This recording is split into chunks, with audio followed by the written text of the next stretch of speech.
Wala nakalagay sa poster. Ang nagpapahanap kay Elaine ay ang kanyang mga magulang. Magulang? Opo, kuya. Malamang magulang ko may pakana nung poster na yun. Ganon? Opo. Alam niyo ba, isa siyang prinsesa? Ha? Prinsesa? Princess. Paano ba nangyari yun? Sabi ng mama ko. Wait lang. Sino ba mama mo? Yung prinsesa.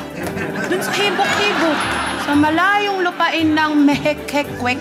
So, dalawa kayong prinsesa na nanay mo? Pwede ba yun? Dalawang prinsesa ng Mehek-Kwek. So, magiging kwek-kwek-kwek-kwek kami. Ah, dun siguro nagmula yung mga kwek-kwek mo. Tama, kami nagpauso noon. Nagkaroon sila ng pagtatalo ng nanay niya dahil pilit siya ipinakakasal sa prinsipe na hindi niya gusto kaya lumaya siya sa kanila. Ha?